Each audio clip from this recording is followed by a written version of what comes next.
Hello, bonjour. Good afternoon to everyone at home. We have a very special program to share today. Nous présentons un programme bien spécial aujourd'hui. I'm Angeliki, Interpretive Program Developer at the Canadian Museum for Human Rights. The museum is located on ancestral lands on Treaty 1 territory. The Red River Valley is also the birthplace of the Métis. We acknowledge with gratitude the water in the museum is sourced from Shoal Lake 40 First Nation. It is a privilege to connect with you for our virtual program today, Culture Under Fire, Protecting Ukrainian Heritage, a response to the Russian invasion of Ukraine. The museum is proud to be part of this program in partnership with the International Council on Monuments and Sites, the International Council of Museums Canada, the Ukrainian Museum of Canada Ontario branch, and the Canadian Commission for UNESCO.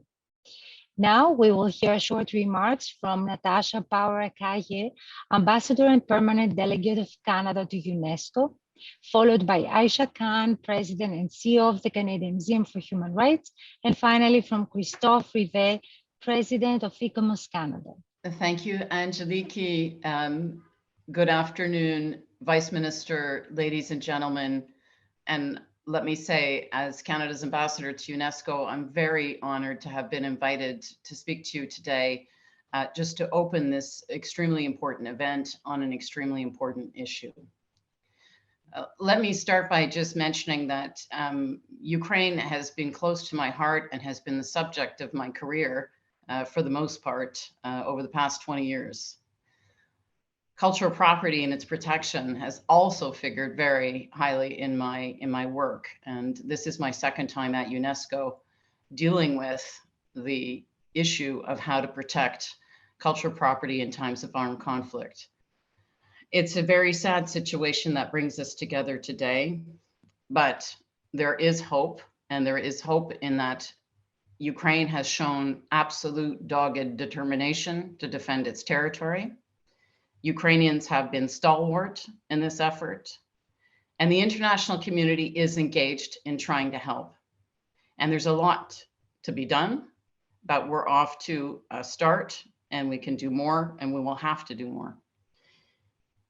Here at UNESCO specifically, there are efforts being undertaken under the aegis of the 1954 Hague Convention for the Protection of Cultural Property in the event of armed conflict, and also in the context of the Heritage Emergency Fund that exists here in Paris. And most of this is happening behind the scenes, but I know there's very, very close collaboration with the curators and preservationists and Blue Shield committees and individual experts from around the world with their Ukrainian colleagues, and that the effort is ongoing, both for protection, but also for the documentation of the cultural heritage, which is either already been damaged or destroyed, or is at risk of having that happen to it. I'm very happy to say that one element of this is engaging in surveillance, and surveillance from the sky, as well as through the use of open source information to be able to document what is actually happening to cultural property in Ukraine. And Canada has done its best to step up to the plate. And I am very, very proud that Parks Canada, Heritage Canada, the Canada Council for the Arts, and the Canadian Commission to UNESCO were able to pull together $4.8 million Canadian to inject into the Heritage Emergency Fund specifically to help Ukraine in this effort. And of course, more will be needed as we go farther along through this horrible, horrible war of choice. But we are off to a start in trying to help as much as we can. And we look forward to trying to do more in the future as well. I think we all know that this is going to have to be a long-term commitment, and that we need as many people across the world to be pulling together to help our Ukrainian friends. Right now, we've already seen, I think the estimate now is 88 billion euros worth of damage to Ukraine. We're looking at a Marshall Plan level need for reconstruction when this war ends. And that's only the beginning, because of course, there are things that you can reconstruct and there's things that you can't. But in terms of cultural property, hopefully we will do the utmost now and as quickly as possible to bring together our efforts to protect what is the patrimony of the Ukrainian people, and which is being targeted because there's a desire to deny the real existence of Ukrainians as a separate people and with their own heritage and history. So I'm very much looking forward to hearing from the panelists today and to the questions and answers that will follow. And again, I would just like to thank the hosts of this event for having invited me to offer a few remarks and to take part in this discussion. Thank you. Hello, everyone. Bonjour. Thank you for joining this important conversation and for the opportunity to share a few words. Who am I? If I ask myself this question, I can look to generations of knowledge and tradition passed down through my ancestors, my family, and my community. I can look to artists, poets, language keepers, writers, and spiritual leaders who have been exploring this question for millennia, adding to the stories and work of those who came before them. Every time we engage with these expressions of culture and heritage, we grow more and more clear about our identities, where we came from, and why we look at the world the way we do, which we can then share with others. It's how we continue our relationship with generations past and those to come. C'est ainsi que nous continuons d'être partenaires avec les générations du passé et celles de l'avenir. Culture is about how we celebrate the humanity of people we will never meet, how we build respect and understanding for every person of all nations, and hold them up in a community which defends that humanity through the assertion of universal rights and dignity. The ongoing Russian invasion of Ukraine is an assault that has claimed many thousands of lives and continues as we speak. Part of that assault has been the deliberate destruction of cultural property, memorials, and museums that help make up Ukrainian identity. It's an attempt to target the very idea of what it means to be Ukrainian, to uproot a historic civilization and deny Ukrainians the opportunity to form their own answers to the question, who am I? And it demands a response. Slava Ukraini. Thank you. Merci. Bonjour, everyone.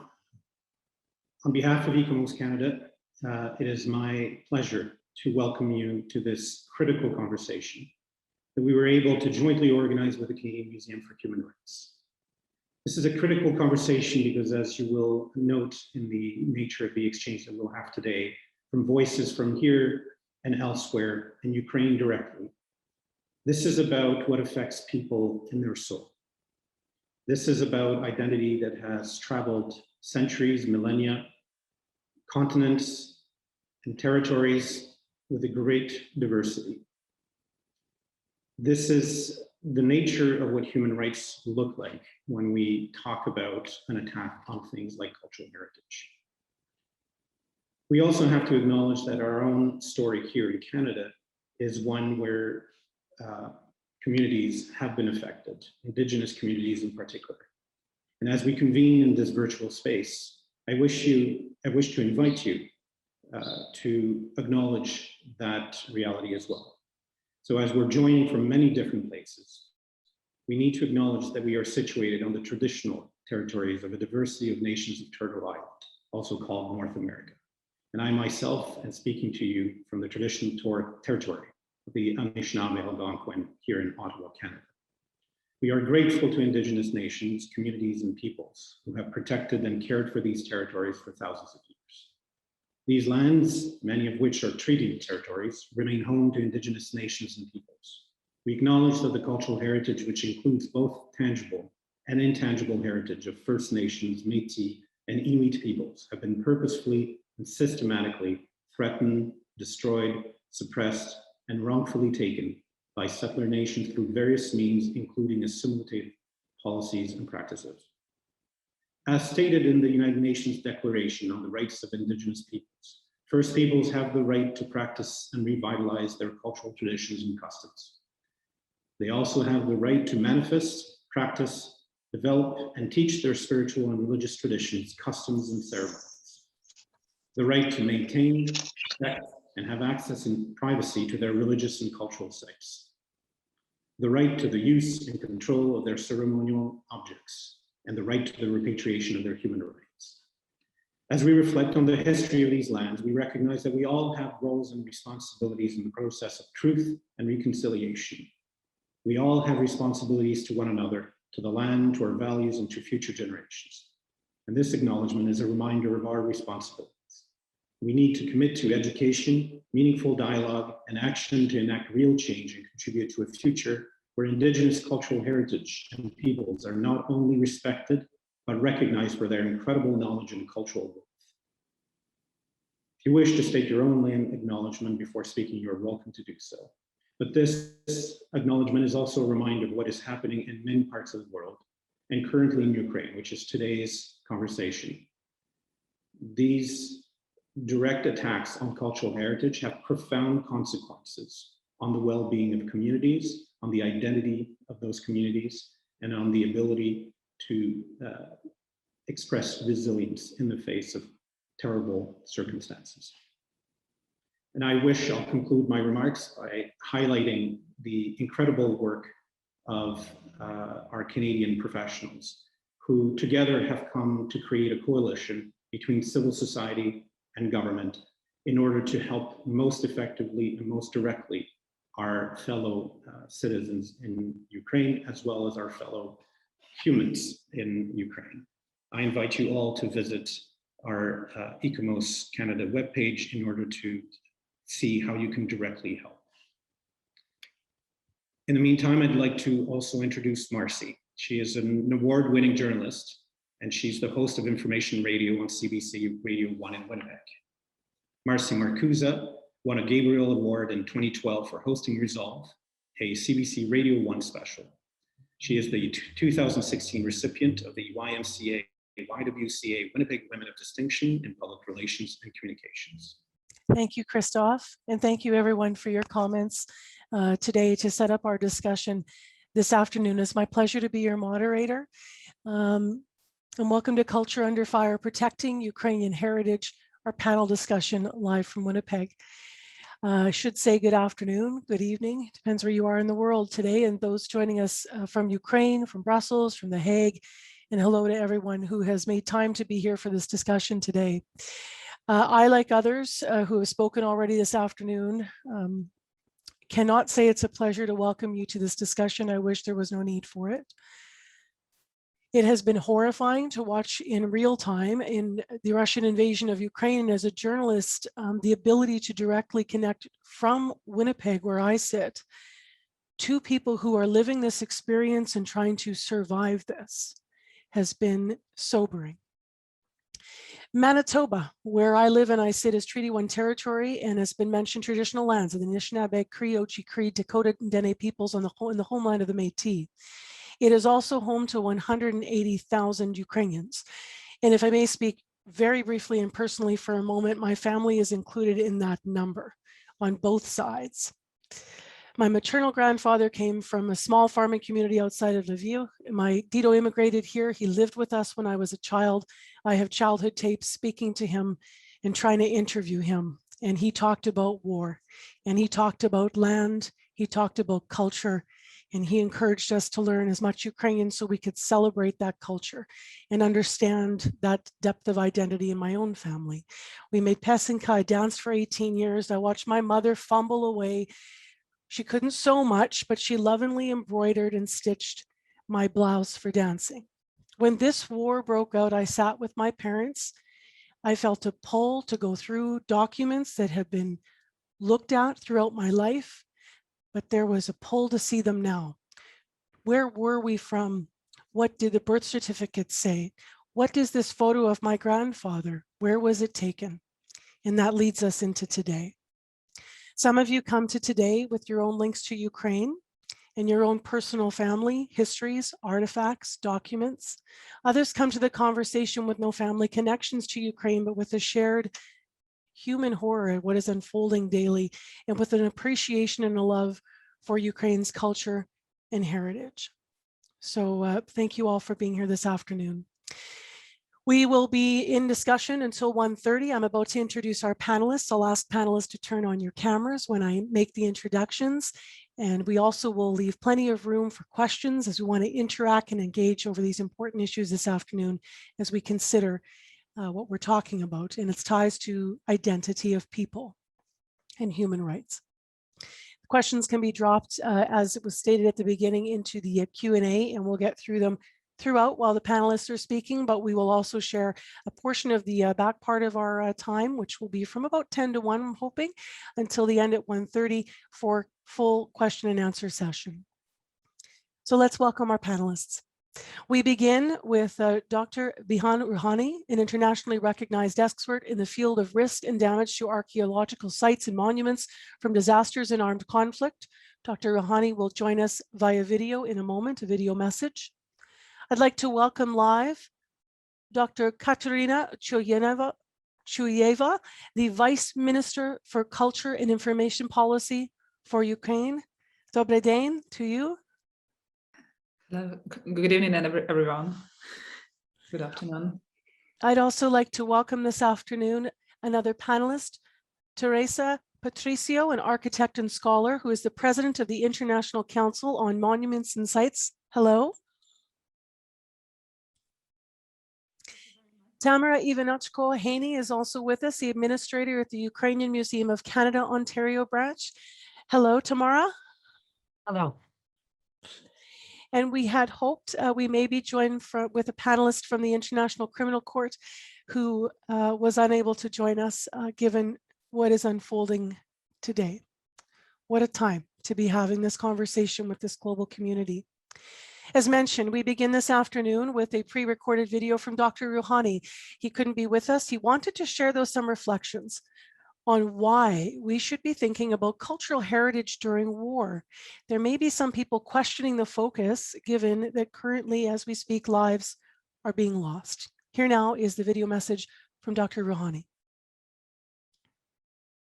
Hello, and thank you very much for inviting me to this important panel. And I should congratulate ICMS Canada for this initiative in this very crucial time. I know you are doing a lot in Canada, and I should thank you on behalf of all heritage professionals around the world who are concerned about Ukrainian heritage. Every time when we face a disaster or conflict or war, there is this question of why we should care about bricks and stones while people are struggling to save their lives and get access to basic needs such as shelter, water, food, health, and sanitation.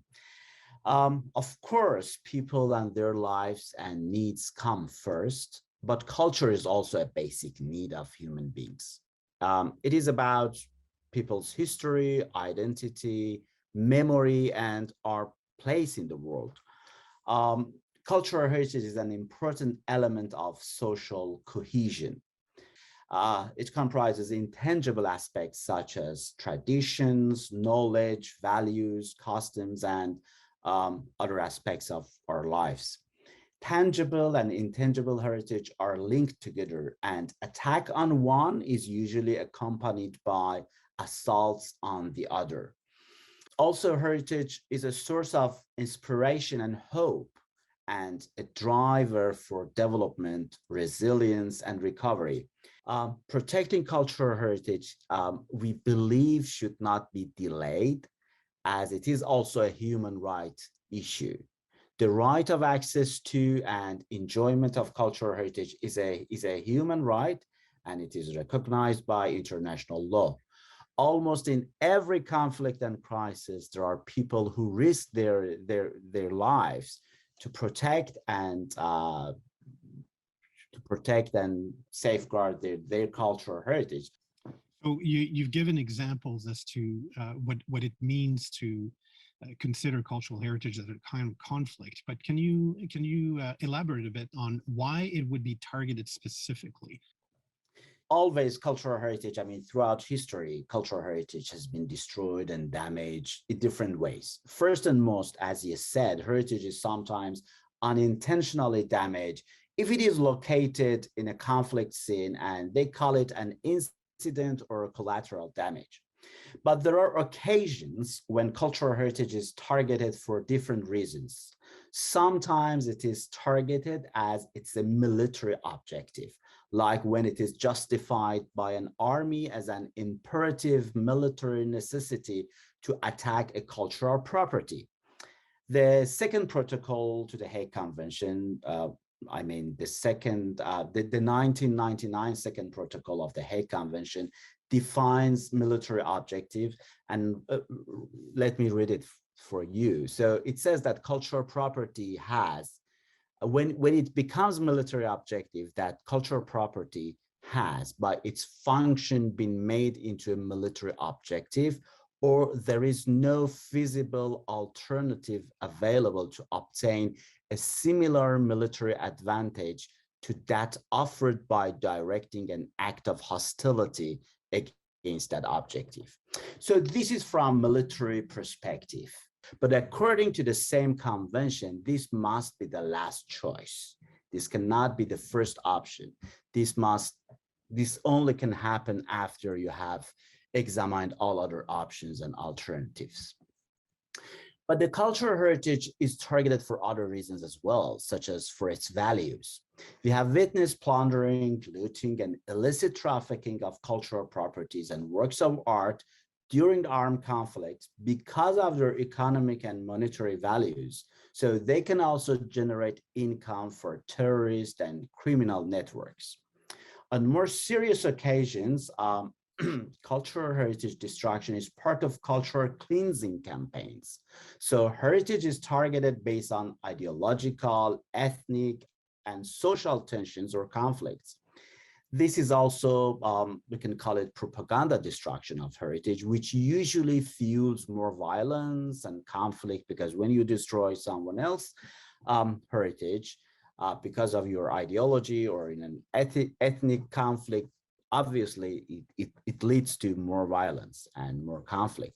Heritage is also targeted because sometimes one side of a conflict wants to change the history or destroy or wipe out cultural evidence or cultural presence of another group, another community, or even a nation in an area or country. So this is why they try to, delete cultural presence of a nation.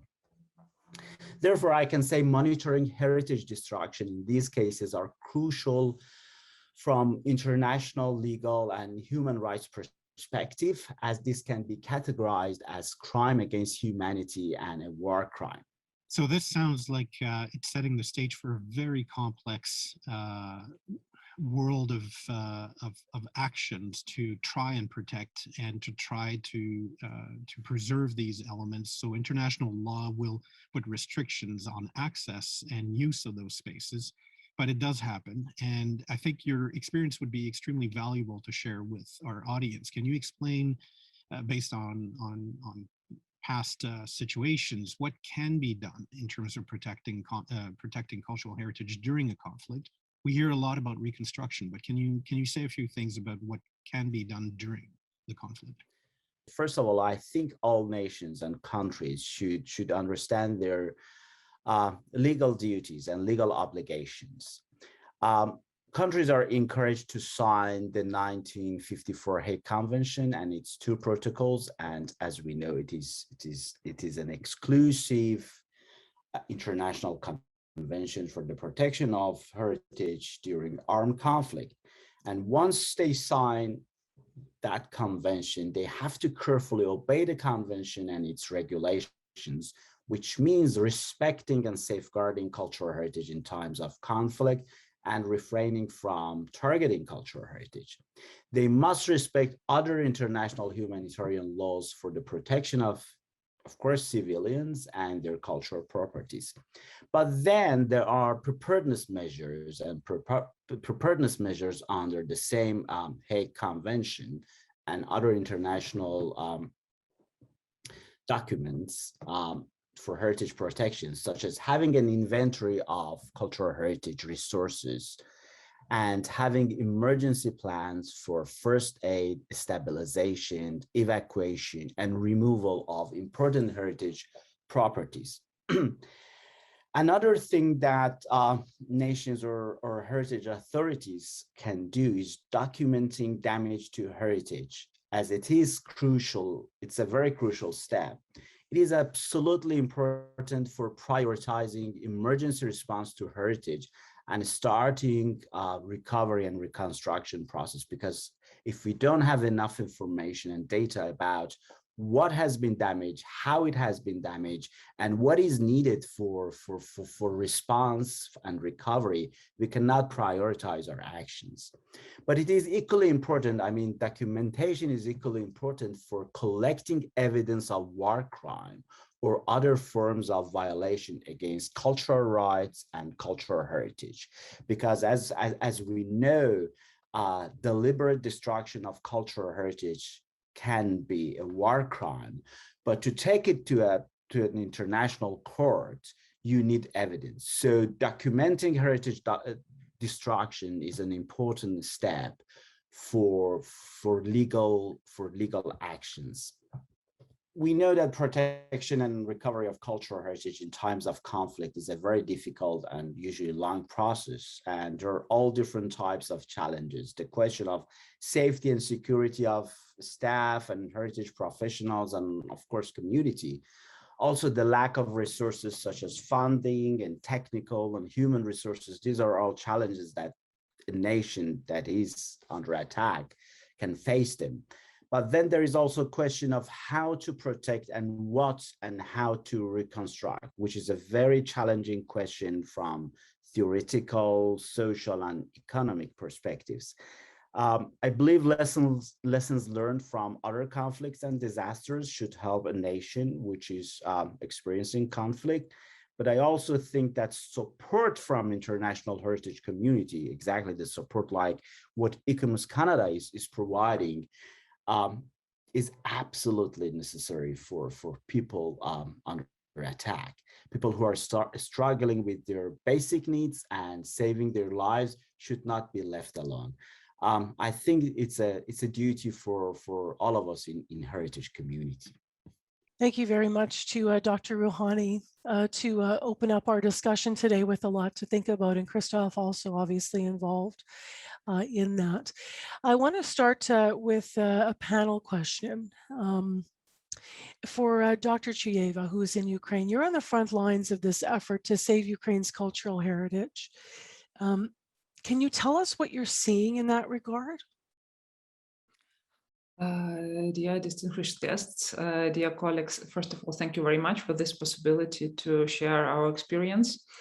Unfortunately, this kind of experience is not the thing which I would like to wish to somebody, but we must to go through this lesson. And now we see, to be honest, awful situation, because from the first days of the war, we understood that there is no rules.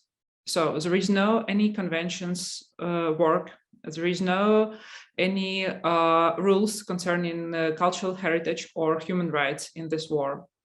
And I guess you may have seen the photos from Bucha or Irpin or some other cities, and we saw what happened with people who didn't escape. And the same scenes, unfortunately, happened with some cultural objects. And we understood that some of them, of course, were looted. Unfortunately, for now, I mean, museum collections. And during last 2 days, we have received a number of information materials in media, especially in Russian media. Concerning this situation, they transferred the collections from some of the museum from occupied territory, like in Melitopol or in Mariupol, to Donetsk region and to other occupied territories.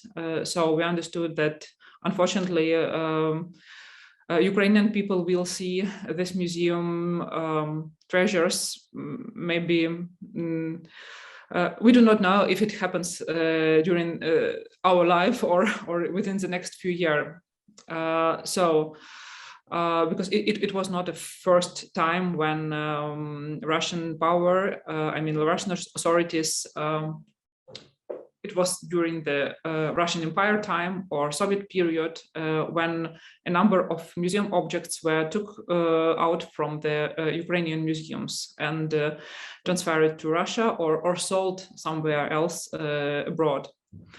So we understood that it is a part of very long process which started at least 300 years ago when the first Ukrainian attempts to be independent state started, and now we are in one of the part of this long process. So the museum collections were looted. Now we do not understand, unfortunately, how many objects were taken, but we will see it one day, but unfortunately not now. It's not possible. And we have registered more than 250 episodes of damages or ruins of cultural heritage objects or cultural institutions. We started with the database on the website of the Ministry of Culture to register the damages. And up for now, we have a number of information, a huge amount of information concerning this kind of damages, concerning museums, churches, theaters, house of culture, etc., etc., etc., and of course, architectural objects. Unfortunately, for now, we do not see a clear picture of archaeological site damages because during to this month, up to now, we do not have open access on the territory of fire line to fire line. And of course, archaeologists can do nothing. We do not have a possibility to make some monitoring or something like that. So we can do this only after the territory is liberated. So just now, for example, we will start with the monitoring of the territory of Chernihiv region and other regions which were deliberated during 2 last months. But unfortunately, archaeological sites are very are in danger, of course, because of massive bombing and shelling and war, different kind of activities during the war. Sorry, did you have some question? I was going to ask, just you were talking about, you've seen this sort of destruction, you were talking historically. I wondered whether or not when Putin moved in and the Russians moved into Crimea, in 2014, whether or not already then you were learning some lessons about archaeological sites and protecting monuments and whether or not things were being targeted then. Yeah, it was, it really was a huge problem because I'm afraid we didn't, how to say it, I'm sorry, it's sometimes difficult for me to find necessary, very exactly to find the words. The Crimean objects were situated on the territory of Autonomous Republic of Crimea.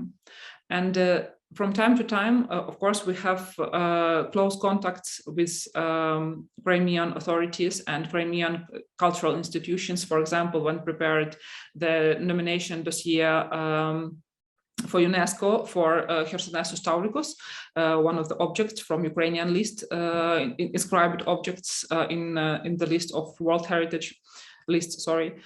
So when in 2014, the occupation started, of course, we didn't expect that it will be so long. So the situation was not clear.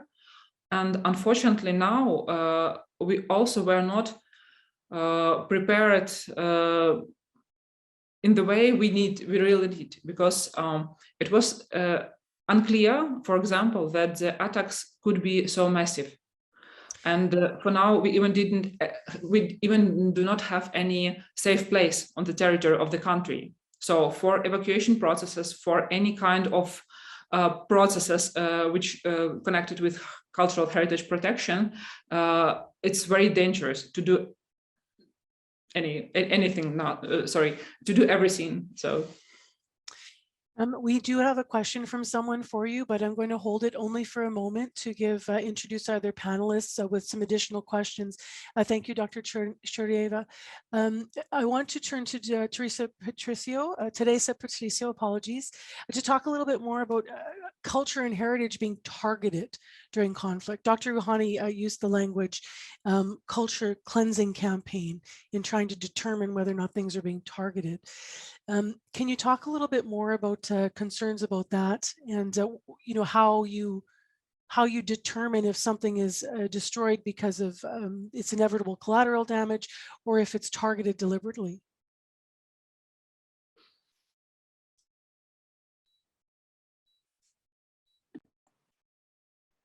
Yes, can you listen to me, because I had before some problems. Okay, thank you very much for first of all, perhaps thank you very much for inviting me to participate in this so important conversation.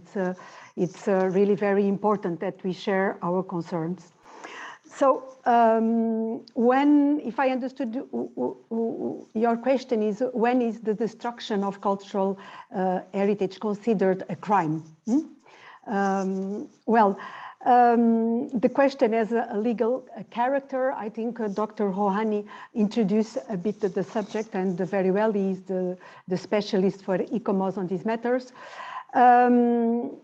But perhaps to tell that the protection of cultural heritage has been a long-standing concern of the international community, and is reflected in many governing instruments.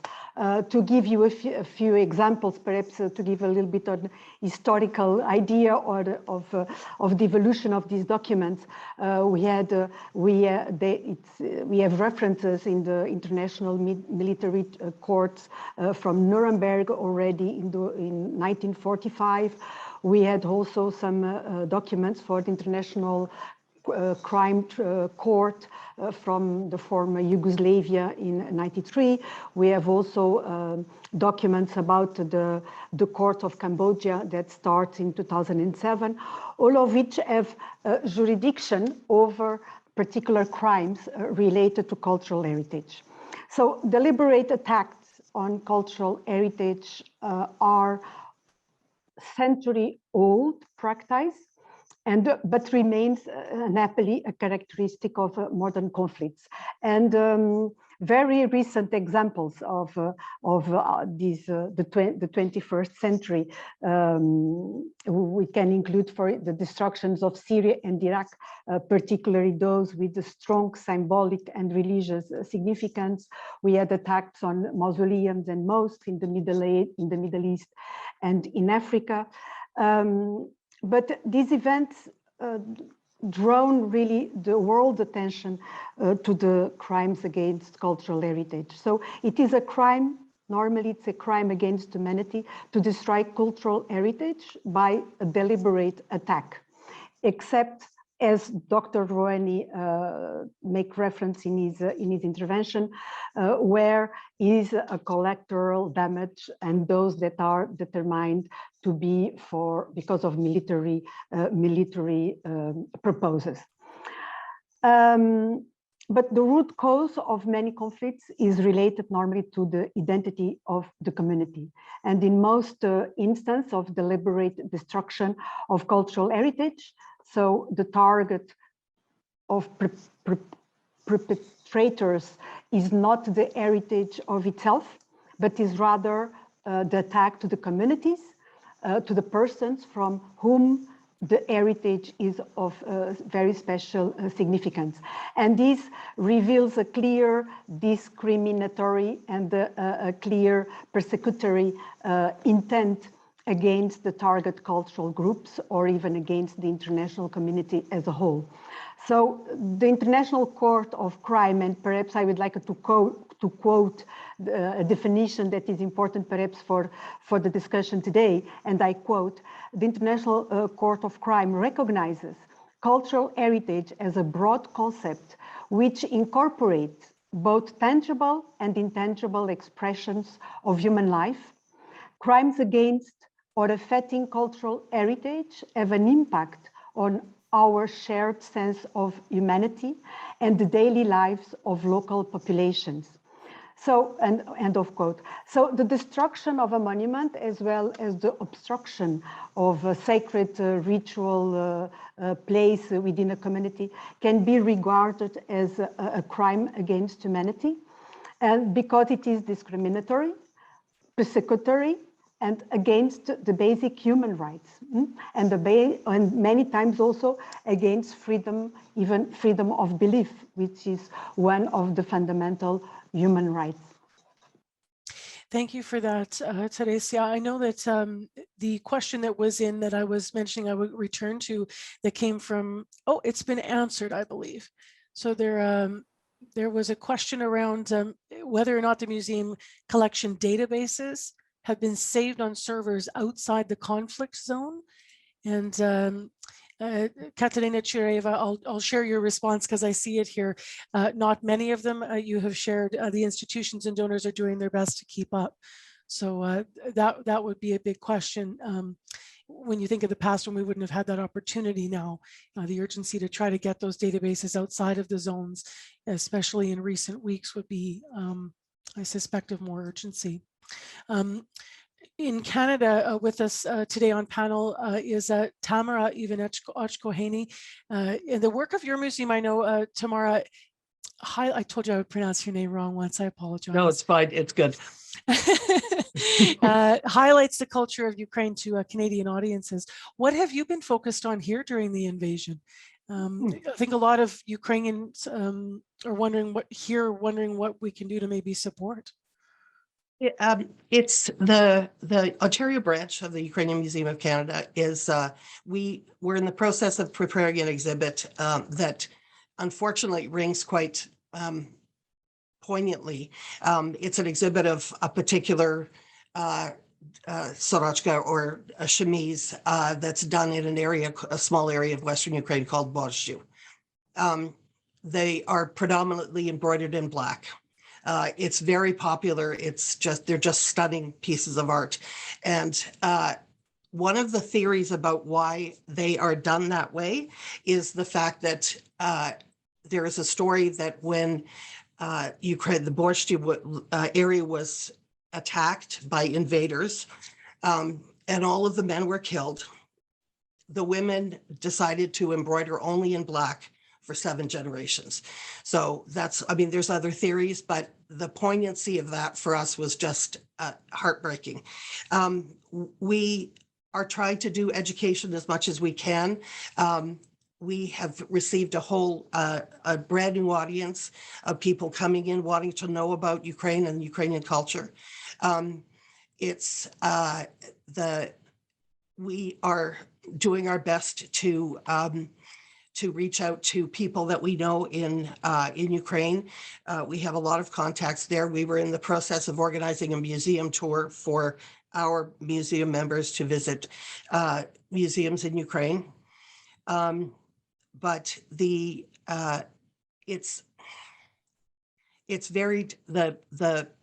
it's so heartbreaking because, of course, our museum was started in 1944, and the sister museum in Saskatoon was in the 30s, and we've got branches across the country. The museum was started to protect the culture from the Soviets, and by bringing the artifacts that people brought with them when they came to Canada. And of course, we hope that was it, that we would be able to protect them until 1991 when we became, independent and the museum started to reopen with true Ukrainian artifacts, as Dr. Chuyeva will acknowledge, as opposed to what was in the museums during Soviet times. And we are heartbroken that we have to continue protecting these things in the diaspora, because we don't know what will be destroyed. So I'll give you just a moment to have some water. No, no sorry is necessary. We all know what's going on as we're speaking about this.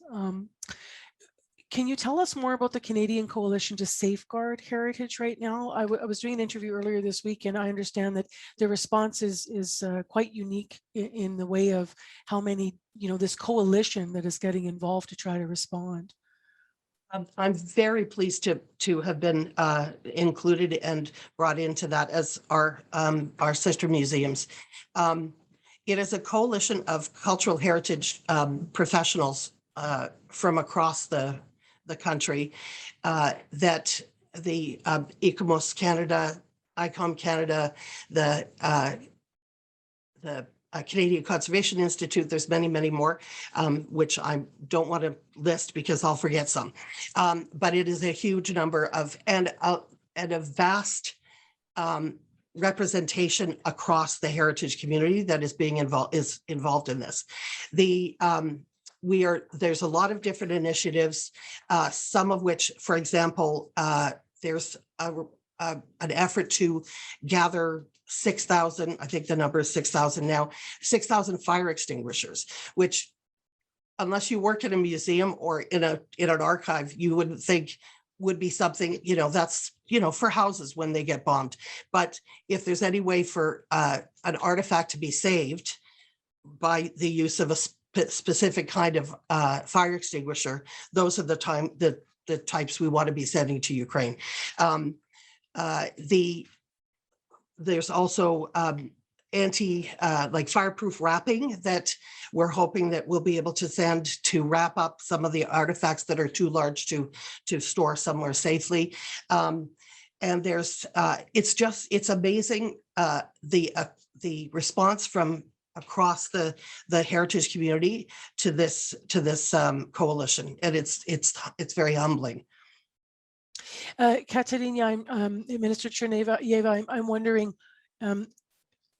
are you hearing of regular everyday Ukrainians using some of the new technologies that we've learned about in Canada to take digital imagery of artifacts, like in their own homes, to digitally document some of the things that are their personal histories?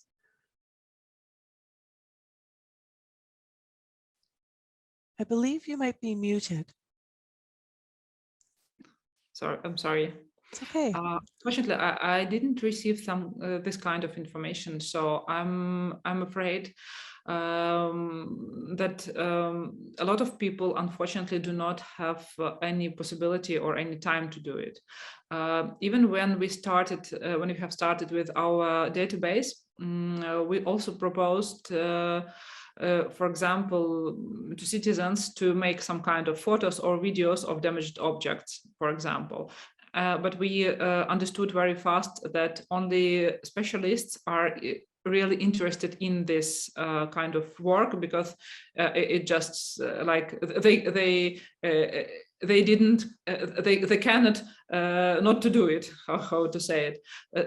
And the number of episodes were detected or verified thanks to specialists, for example, museum specialists or architects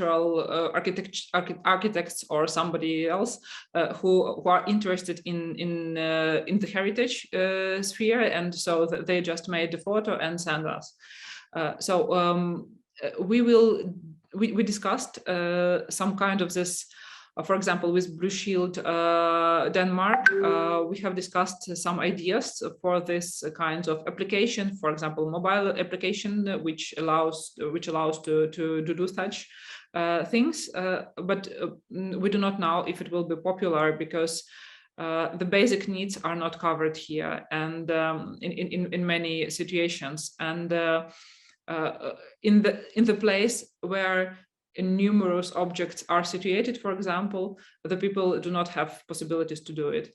And when they migrate inside the country, for example, from eastern part to western part, where a little bit more safe now, for example, to Lviv or other cities, they're also busy with some other things. And that is why we are now thinking about the role of culture and cultural institutions and museum institutions in the processes of rehabilitation or psychological rehabilitation first. And we also would like to reload the role of culture, because I would like to thank very much to all the previous panelists who indicated that the culture is in the core of this war, the culture and identity questions. And sometimes we need really to explain it, that the Ukrainians are a separate nation. They have their own culture and language, etc., etc. And this is the crucial things. And when, for example, museums were ruined, or we saw or hear the Russian comments in Russian media, we understood how they, torn the mirror. They try to use and to instrumentalize the culture and cultural institutions for their own aims. And for example, now I just saw a few hours ago the interview made in Mariupol with the former, or now it's still, she's still a director, and some other people in the museum in Mariupol. And the comments of journalists was like, Ukrainian army burned the museum and looted objects, etc., etc., etc. So it just, you see, it's like a back mirror, really.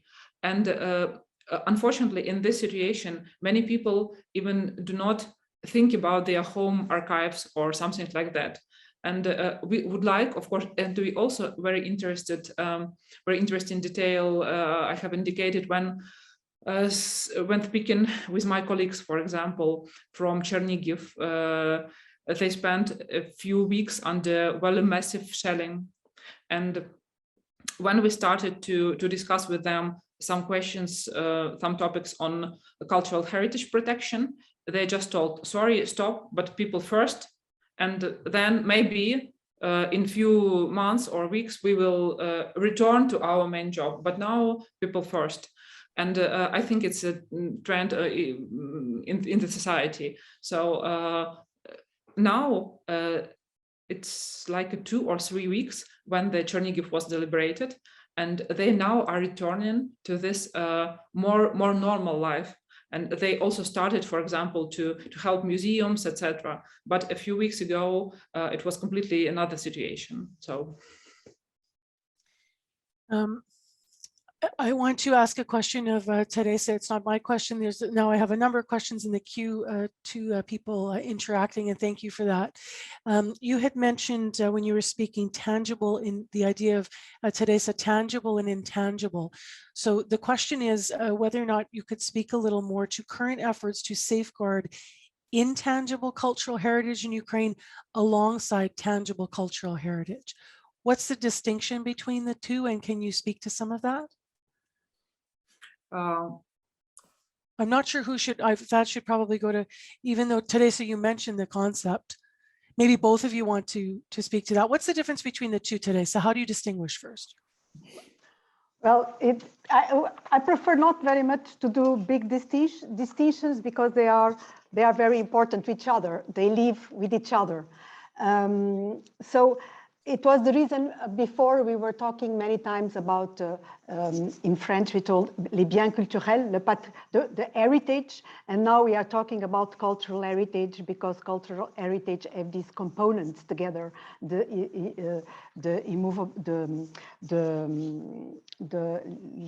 matériel et les matériels. But what is cultural heritage, in fact, in times of conflict? In fact, when we speak about cultural heritage, we are talking of the things that unite us, that identify us, and that put us together, and the things that foster a mutual understanding and the mutual acceptance. And these things are not only the buildings, not only the structures, but are the way of living, the social behavior of people. And so targeting cultural heritage, targeting heritage places where you have structures, buildings, but where also you have people living with habits and traditions and music and all types of expressions of life. You are targeting the structures, is true, but you are especially targeting the community and the identity of the community, because you will be destroying the livelihoods. You will be erasing the identity of the groups. You will be erasing the memories of the people. And so this is the reason that is so important when we are trying to protect cultural heritage in Ukraine or in a conflict country. You need to think, of course, on the structures, but we need to think very much on the people and the way of living of the people on the areas. This is really fundamental. And this, for instance, yeah, perhaps Kateryna wants to complete, and because I think she's living that day by day. Please, Kateryna.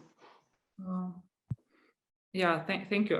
I'm sorry, I just was a little bit, I have received a message from my colleagues that there are 3 rockets were brought to Kyiv, and somewhere it was not far from me, but I didn't hear anything. So it was just 3 rockets in our region and in Kyiv city and in Kyiv region, just less than 100 kilometers, and here somewhere in the city. I'm so sorry, it just was. No, please. If you, I'm sorry. Would you like to please exit our panel at any point? We realize where we've reached you. It's okay. Thank you. So the situation, you know, it is not here, so it's okay. Just we how we deal with this. So thank you very much for this remarks on intangible heritage, because it's also about people first. And now what we have realized that our before war system of communication and cooperation with cultural heritage institutions and with management of tangible or intangible heritage are they need to be improved. And now we understood very well that, for example, when we are talking about the intangible heritage, of course, we are talking first about people, and the people who carry the traditions, who are the bearer of the traditions. It could be painted pottery or something else. They must be protected too. And that is why we need to improve our governmental decisions and mechanisms to protect people and to protect artists who are the bearer of the traditions. And as well, we need also to protect the institutions, because for now, and it's also very interesting, it's not a trend, but I realized that, for example, it is not possible to work or often not possible to work with some kind of projects. For example, when some donors proposed to help some organization, they, for example, can propose organize some exhibition or do some research or something like that, just to make a project. But now for people here and for institutions here, unfortunately, often it is not possible. So we need just really to cover basic needs. I mean, safety and financial support, etc., just to make people how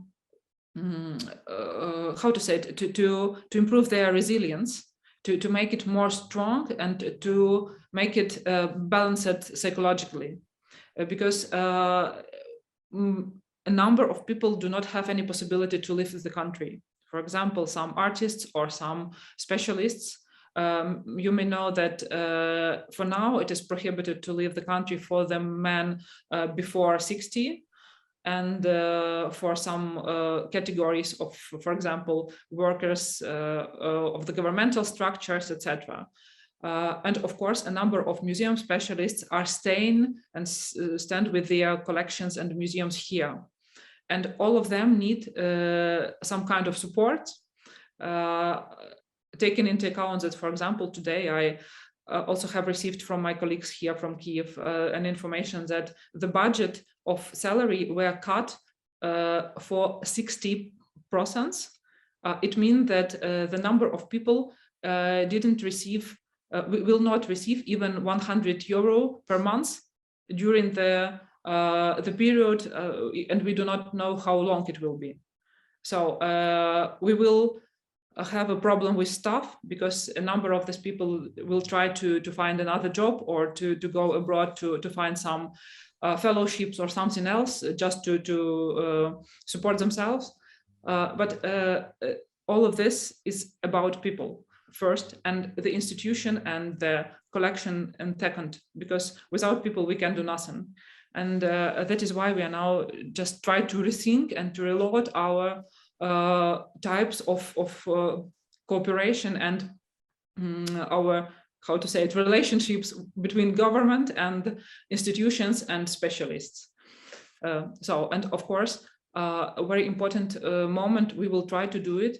We will try to push the process of the representation of Ukrainian intangible heritage, for example, as well as tangible or intangible in, for example, UNESCO lists, tentative lists, to prepare to finalize some of dossiers, etc. So we will try to do it both for tangible and intangible heritage. It's very important to make Ukrainian culture more visible, first of all.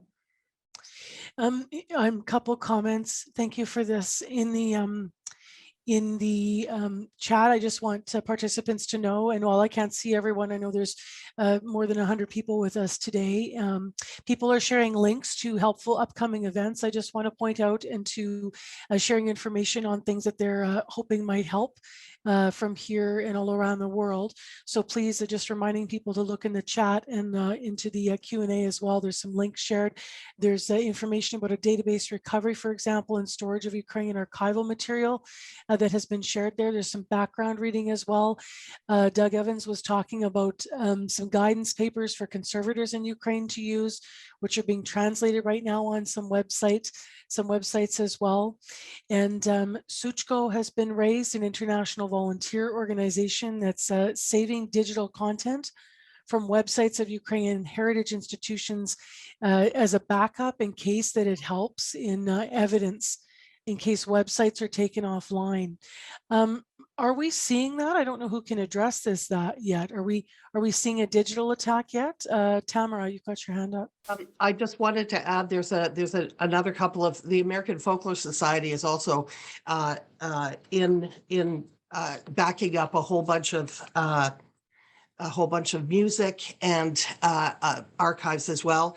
That the SUCHO is the let me get the acronym right, the Saving Ukrainian Heritage Online, Saving Ukrainian Cultural Heritage Online, and they're very active in doing that. And I know a lot of artists across Ukraine and in Canada and across in the diaspora are very worried about the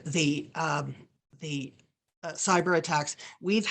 I've had experiences, people here have been attacked already. People in the cultural heritage field, Ukrainians in the cultural heritage field have been attacked, have had cyber attacks.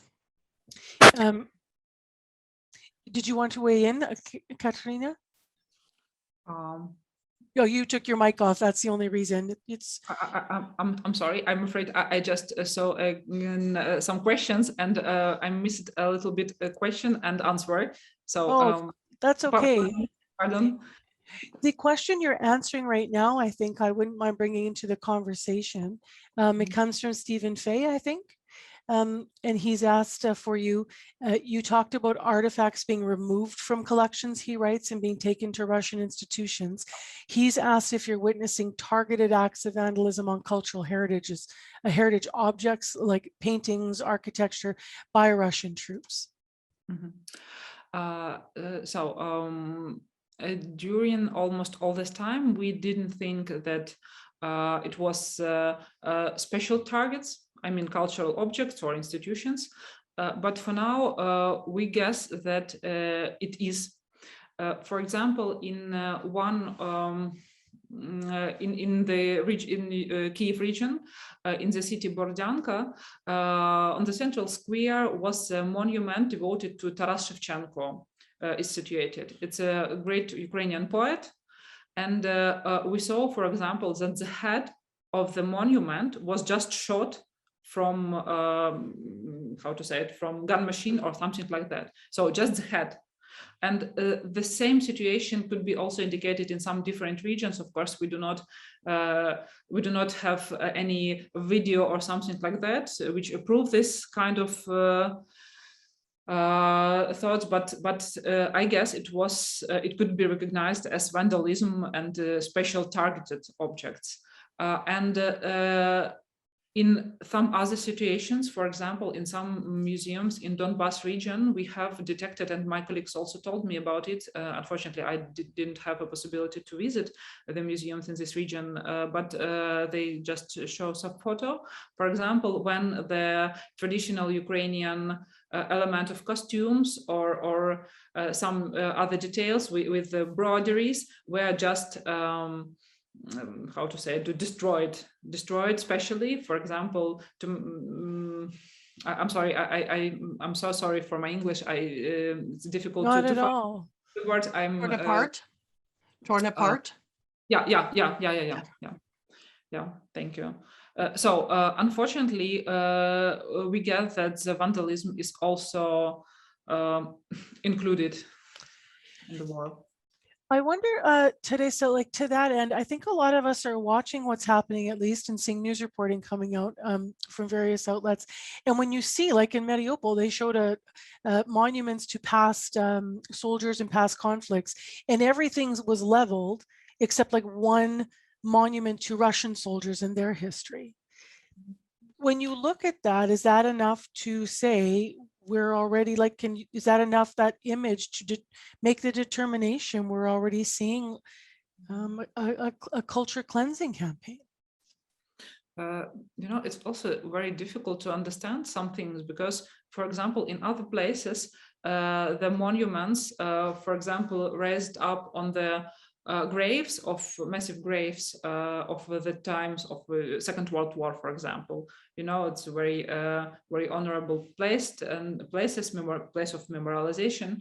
For example, in some place we also have destructed or damaged statues and monuments under the graves. For example, it could be a Soviet soldier without head. So was it special or not?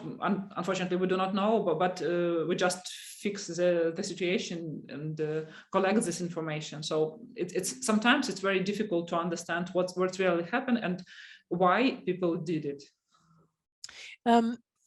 Any of the other panelists want to weigh in on this? Just sort of that idea of what we're already seeing and how those determinations, might be made. That speaks to the importance of documentation.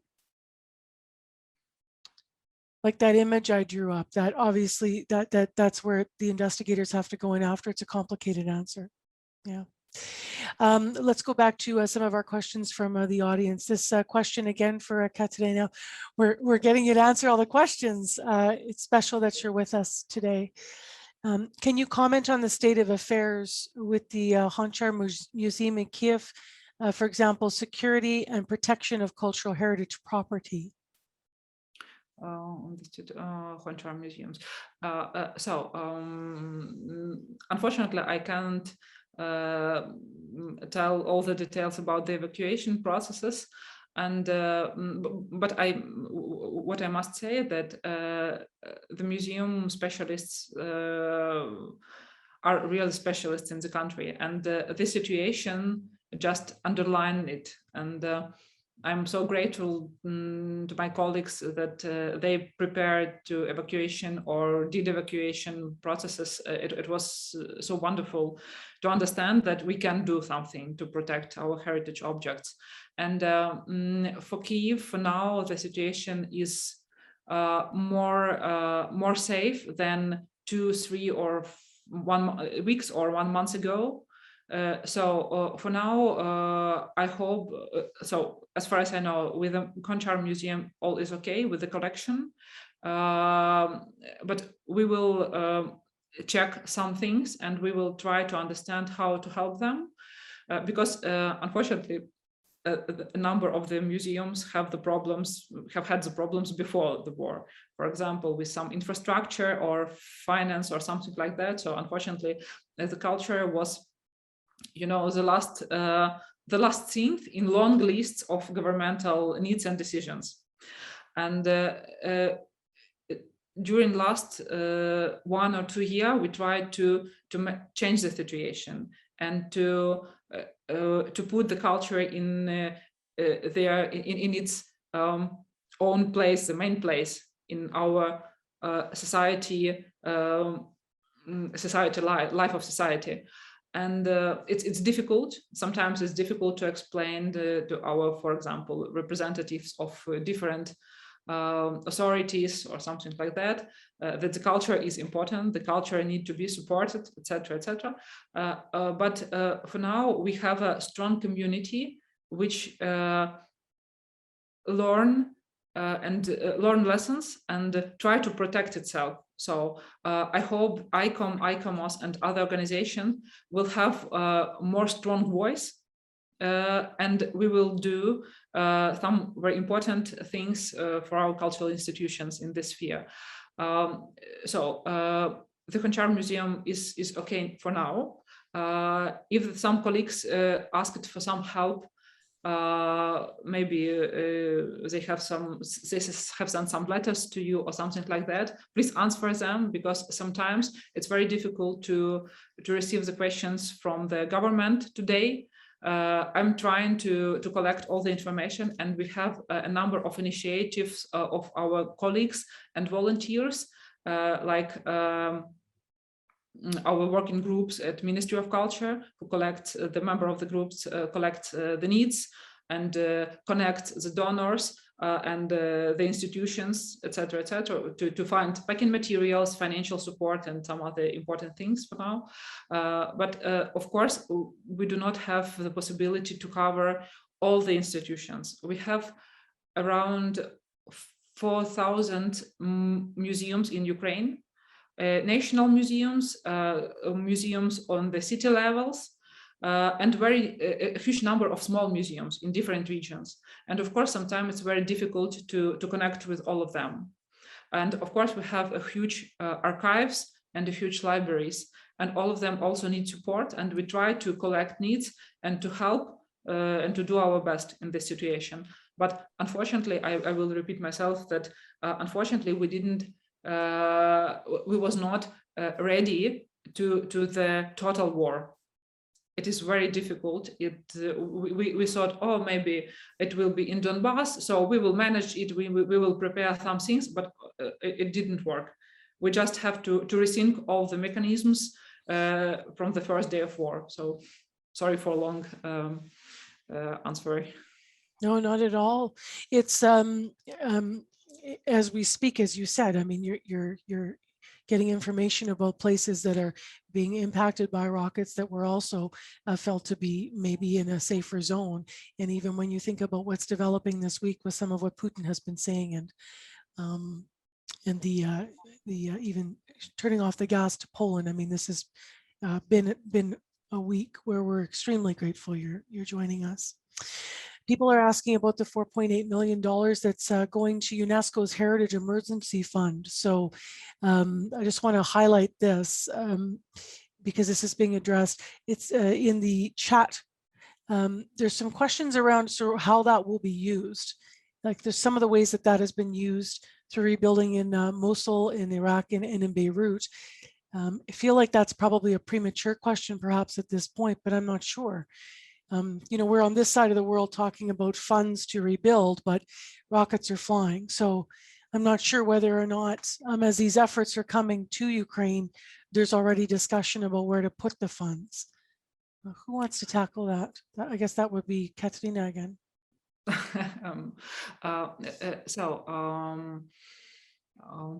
Interview, you can see some of them. I hope we have hope and the possibility to think about future for now.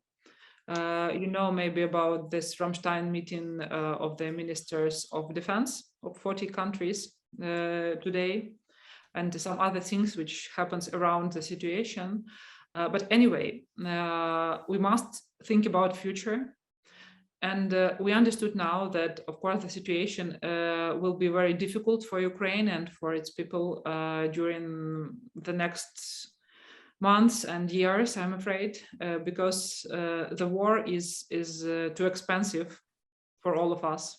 Expensive even in brutal, in this direct way, because the country doesn't have such resources for it. And of course, any kind of help and any kind of supports will be very, very useful and very, very necessary for us. And we understand, for example, then when last year we have started in the ministry, and the office of President of Ukraine started with a program called Big Restoration.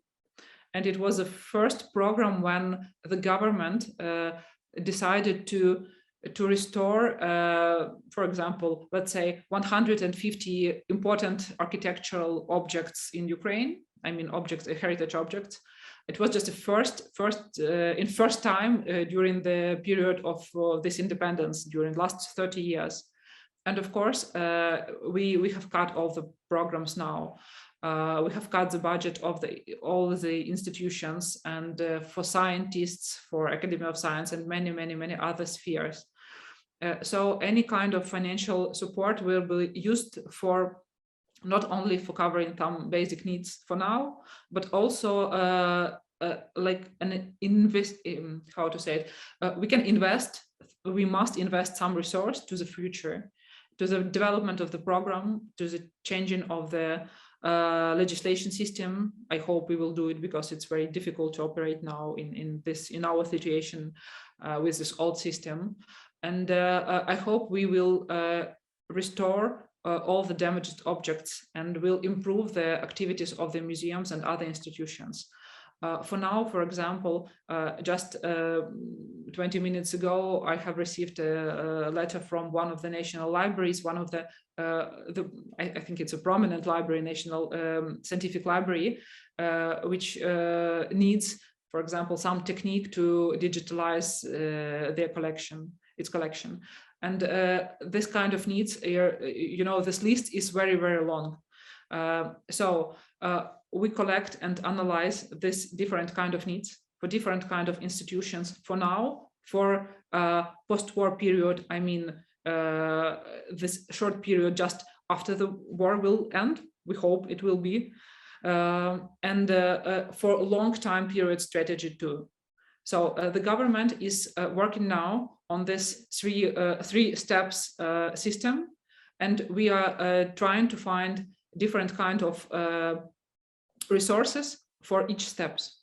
For now, in this emergency needs, for just a short post-war period, just first week or first month before after the war, and this long-term period after the war, 3 or 5 years to rebuild, because we will have a huge needs, of course, for rebuilding, because in cities like Mariupol, we are faced with a situation when we must build a new city, in fact, because the infrastructure all is in ruins now. So, and the same situation are in some other regions, and it's just 2 months of war. So what could happen, we even can't imagine now. So there's a question regarding post-conflict period, as you were outlining, Kateryna. But the question is to all of the panel, does anyone right now know, and maybe this is better for Teresa or Tamara, does anyone know of organizations, Maria is asking, that are focusing on post-conflict preparations for recovery and repair of cultural heritage right now? I know that the coalition is working on things like the current needs, but the coalition has been put together for the long term, not just immediate needs. From what I understand, we will be there for when the war ends and things need to be rebuilt, because in some ways that's retaining it and rebuilding it are both of equal importance. It's just that, for example, scanners is something that the coalition will be able to hopefully be able to bring to those cultural institutions that need it. Teresa? Yes, perhaps I can tell something also. I'd like to thank very much Kateryna by the fact you explained these 3 phases of work that you are starting. I think it's really very, very important that you are still in the phase of the emergency response, but you are already thinking on the future. I think this is really important. Because we need now an emergency response at the level of rescue, scoring buildings, scoring structures, protecting different buildings, museums, etc., and collections. But I think it's very important. It's the reason I intervene. That is this post-disaster needs assessment. So I think it's really very, very important the work you start already, to have a precise assessment. What are the damage, but what are the needs? What will be the needs? This is, I think it's a fundamental work for afterwards, of course, to be able to have a real program of reconstruction. So thank you very much, Kateryna, for pointing this out. It's really important. Of course, ICOMOS, well, I don't want to make publicity of my organization, but in ICOMOS, we work very much for preparedness, because this is what you are needing. And we have groups of experts that can help very much on that, on the preparedness, giving training, giving advices, so we are very much concerned with this. We worked already with the other areas in conflict. Well, we work and happily we are confronted with many regions with the armed conflict and with the heritage destruction, and so we are working since a long time on this level, preparedness and and response. It's very important. We're 4 minutes to the end of our events. I have a question for you, Kateryna. Maybe it's going to lead us into like closing. What's not being protected that you're most worried about right now?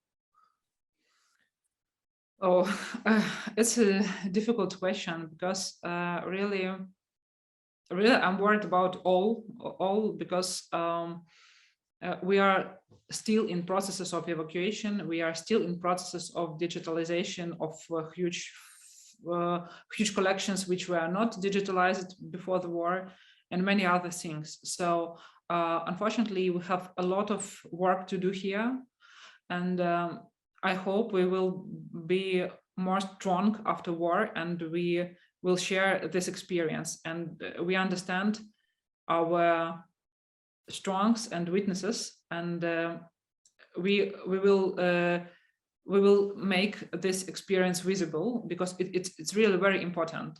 When you live in the country which seems to be, oh, okay, we have some kind of conflicts, or the conflicts are a little bit far from us, so it's I'm afraid it's not the way of thinking for us for now. We understood that we must be really prepared, and we must to find the resource for it, for people and for collections, for objects to protect, because objects and cultural heritage objects cannot protect themselves, so we must do it for them and for future generations. And for now, I hope it's the beginning of the process of rethinking of many things here. And of course, we're afraid to die. We're afraid to be to have some injuries or something like that. But many people try, despite all of these circumstances, try to protect themselves, other peoples, and cultural heritage objects, archives, and pictures, and huge numbers of objects they loved, and they think it's very important for them, for their children, for all humankind. And I guess we must support all these people and to try to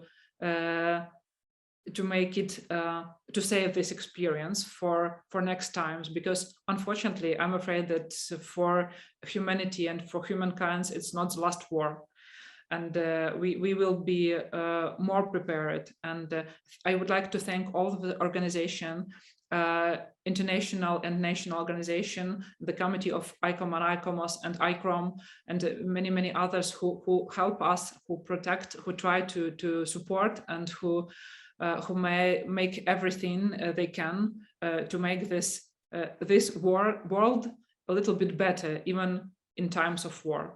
So thank you very much, all of you. Thank you. Thank you very much. We are coming to the close of our conversation. It will not be the last time that. Oh, yes, Marcy, I believe sorry, I just by all because, means, yes. I was so inspired by Kateryna's words. And the Ambassador Kaye and Dr. Rouhani both mentioned talking about the Hague Convention. The preamble is quite amazing. Any damage to cultural property, irrespective of the people it belongs to, is a damage to the cultural heritage of all humanity, because every people contributes to the world's culture. Thank you. Thank you. I want to just formally thank our panelists today, as well as Dr. Bijan Rouhani, who joined us digitally. And please look in the chat, everyone, for the thank yous from those who are joining us today and asking questions from all around the world.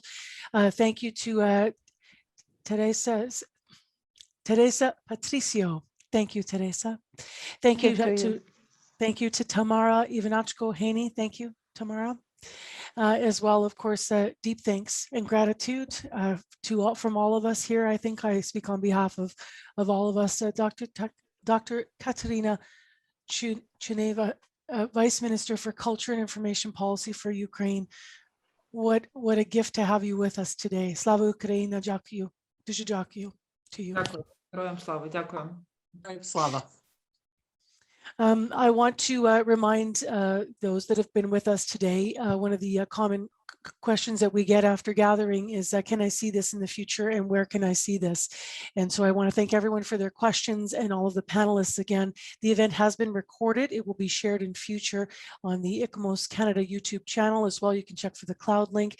The event will also be posted later through the Canadian Museum for Human Rights once all accessibility features are included and able to be included, and then that will be up on the CMHR website. So with my journalist hat off, I say I am witnessing some of the most heartbreaking and brave moments of humanity that I have seen in my life. And I'm really proud, at once as I'm really hopeful that we will speak in better times. Thank you all for being with us today for our special event.